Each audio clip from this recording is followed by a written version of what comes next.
दोस्तों नमस्कार। Colonel Ajay CO Ajay astro money group first global astro finance digital channel से आपसे मुखातिब होता हूं। आज 8 मई सन 2026 शुक्रवार। दोस्तों आज की इस एपिसोड में हम चर्चा करेंगे कॉटन के बारे में। गौरतलब है कल हमारे SEBI registered research analyst mister Tushar Jain ने आपको इंटरनेशनल कॉटन बाजार के ऊपर अपडेट दिया था। उम्मीद है आपने ध्यान दिया होगा। दोस्तों आज की इस एपिसोड में हम चर्चा करेंगे आज भारतीय बाजारों में कॉटन के अंदर मिश्रित रुख देखने को मिला। दक्षिण भारत के अंदर कॉटन के भावों में मजबूती थी, जबकि उत्तर भारत के गुजरात के अंदर भावों में कमजोरी का सिलसिला शुरू हुआ। जानिए रिपोर्ट विस्तार से। दोस्तों कॉटन हमेशा से ही रहस्यमयी कमोडिटी रही है और इसके ऊपर विशेष उतार चढ़ाव सदियों से चलता आया है। सफ़ेद सोने के रूप में जो विख्यात कपास की हर अप डाउन को महत्वपूर्ण तरीके से अपडेट आपको हमारे चैनल पे मिलता है। खबर निकल के आ रही है कि भारतीय कपास बाजार में आज मिला जुला रुख देखने को मिला। एक और दक्षिण भारत के राज्यों में स्पिनिंग मिल्स की एक्टिव नेक्स्ट की वजह से कीमतों में बढ़ोतरी देखी गई। वहीं ग्लोबल संकेतों और कच्चे तेल की गिरावट के कारण गुजरात में तेजी की रफ्तार थमती नजर आ रही है। सबसे पहले तो हम तेजी की बात कर लेते हैं कि कहाँ क्या रहा। तो आंध्र प्रदेश और तेलंगाना में स्पिनिंग मिल्स की डिमांड के कारण कीमतों में मजबूती देखी गई कि तेलंगाना और आंध्र प्रदेश के लगातार चौथे दिन कॉटन की कीमतों में मजबूती दर्ज की गई। मांग का मुख्य कारण ये बताया जा रहा है कि दक्षिण भारत की स्पिनिंग मिल्स के पास कॉटन का स्टॉक काफ़ी कम है, जबकि उनके पास यार्न के अच्छे खासे सौदे मौजूद है और इस मांग की पूर्ति के लिए लगातार वो खरीदारी कर रहे हैं।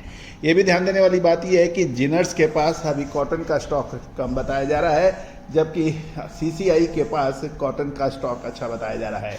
सप्लाई की बात करें तो सीसीआई यानी कॉटन कॉरपोरेशन ऑफ इंडिया भारतीय कपास निगम द्वारा कीमतों में एक अच्छी हालिया बढ़ोतरी और प्राइवेट जिनिंग मिलों के पास सीमित स्टॉक के कारण आवक सुस्त दिखाई दे रही है। तेलंगाना में कपास के दाम 200 रुपये क्विंटल तक बढ़े और बिनोला के भाव स्थिर देखे जा रहे हैं। इन राज्यों में कुल आवक 1700 बेल्स, तेलंगाना में 200 और आंध्र प्रदेश में 1500 बेल्स की काफ़ी सीमित मात्रा में आवक देखी गई। अब हम गुजरात की तरफ रुख करते हैं, जहां पे ग्लोबल मार्केट के दबाव के कारण और कच्चे तेल का असर कपास पे देखा जा रहा है। पिछले कई दिनों की लगातार तेजी के बाद गुजरात में कॉटन बाजार में स्टेबिलिटी देखी गई।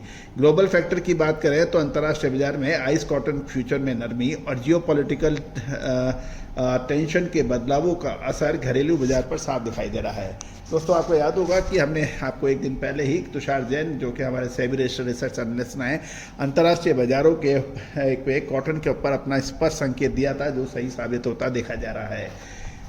अमेरिका ईरान के बीच तनाव कम होने की खबरों से कच्चा तेल $115 से गिरकर $95 प्रति बैरल पे आया। इससे सिंथेटिक यार्न यानी पॉलिस्टर यार्न और पॉलिस्टर सस्ता होने की संभावना बढ़ गई, जो कि सीधे तौर पे कॉटन की मांग को प्रभावित कर रहा है। पिछले 10 दिनों में भारतीय कॉटन कीमतों में 8,000 से 10,000 रुपये प्रति कैंडी की भारी वृद्धि हो चुकी है। इतने ऊंचे स्तर पर अब मिलों ने अब सीमित खरीदारी की और रुख कर रहे हैं। गुजरात के जो आज के ताज़ा भाव हैं 29 mm के भाव 64,500 से 65,500, 28.5 mm यानी 28.5 mm के भाव 63,500 से 64,000 और V797 शंकर 44,000 से 44,500 के भाव रहे। कपास प्रति 20 किलो के भाव 1650 से 1850 रुपये प्रति 20 kg के भाव बताए जा रहे हैं। अब कॉटन का बाजार एक दिलचस्प मोड़ पर पहुंच गया है और अब अधिकतर व्यापारी स्पिनर्स और जिनर्स वेट एंड वॉच की स्थिति में है।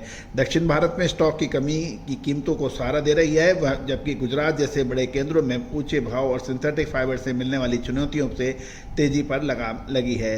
आगामी दिनों में आवक और अंतर्राष्ट्रीय वायदा बाजार की कीमतों पे सबकी नज़र रह सकती है। गुजरात में आज 7,000 बेल्स की आवक के समाचार मिल रहे हैं। दोस्तों जून का महीना आपको याद होगा कि माफ कीजिएगा अप्रैल महीने में हमने आपको अपडेट दिया था कि कपास की कीमतों में तेजी रह सकती है और शानदार तेजी बनी। लेकिन अब आगे क्या संभावनाएं बन सकती है? तेजी लगातार जारी रहेगी या फिर ऊपरी स्तरों पर मुनाफा वसूली की संभावनाएं बन सकती है? उसके लिए विशेष अग्रिम रिसर्च रिपोर्ट के लिए संपर्क करें। All the very best, good luck, happy trading.